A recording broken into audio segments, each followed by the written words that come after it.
we're doing water running today. And a pool noodle coming out of your butt,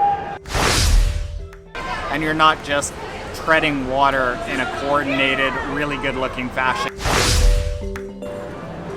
Morning, Trainiacs. Extremely intense workout this morning because we're doing water running today.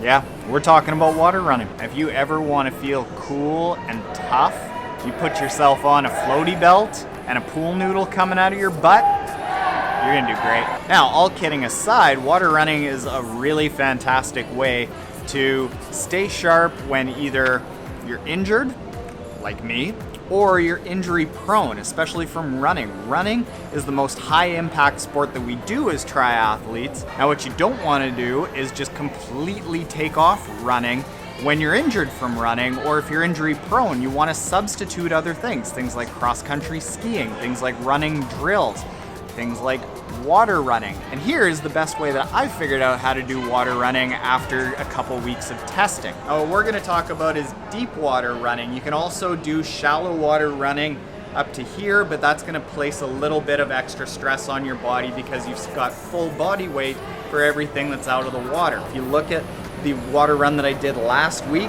I was really sloppy, I was wiggly, I was going just up and down because I was so focused on keeping my head out of the water and staying above the water, not drowning.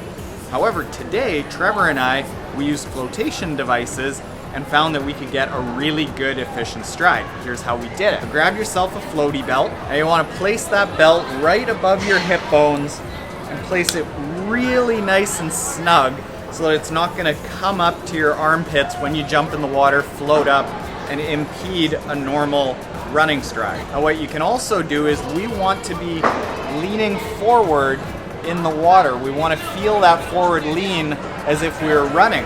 And the belt itself does not necessarily have enough flotation to keep you forward. It'll keep you upright, but you might want to lean back. So what you can do is grab yourself a pool noodle and give yourself a tail, and that little bit of extra flotation in behind will lift up the back, bring you forward. Now, a few things that you need to worry about from the top down. Number one, relax your neck, relax your shoulders, because you're going to want to have them out of the water. They're going to want to float up, so keep them nice and relaxed.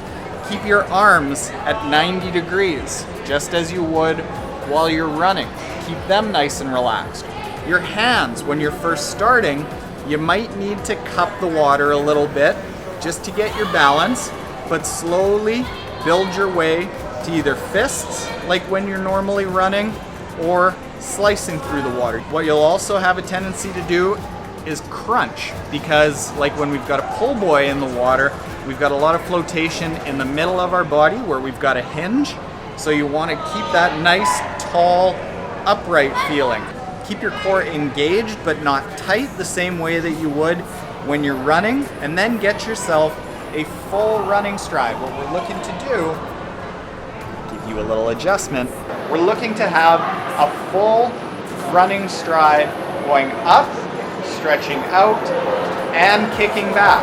If you're just going like this, you're not going in a circular motion. So you want to concentrate on the up, out, having that foot out in front of you, pulling it back. And when you're pulling back, you can point the toe downward just slightly. And as you push back, have that toe downward just slightly. And that's going to give you a little bit of that forward momentum that you need to start moving forward. Now, a few things that you need to do to keep in mind when you're getting into water running is that, number one, you're not doing it to have as intense a workout as you would when you're running. It's just not going to happen because you're not carrying your body weight. So you can go for time. In our case, we just did about an hour and 10 minutes. It really helps to have a friend because just going back and forth in a pool without a lot of difficulty, not very mentally engaging. Number two, your heart rate isn't going to be as high as it would be, but you can still craft a workout like you would a long run. Do something like a 10 to 15 minute warm up, and then do, say, 5 minutes more intense, 5 minutes off, 3 minutes. So certainly have some parts of the workout that you do where the intensity is brought up and you're not just treading water in a coordinated, really good looking fashion with floaty things around your hips. there you go, Trainiacs. Just because you're injured doesn't mean you can't still improve upon your running. If you want likely the best triathlon content in the universe, like 4 out of 5 dentists agree, and you aren't already subscribed, please do so. And if you are already subscribed, thank you, Trainiacs. Share the video with your most injury-prone friend. There's a lot of them out there. That really helps. All right, later.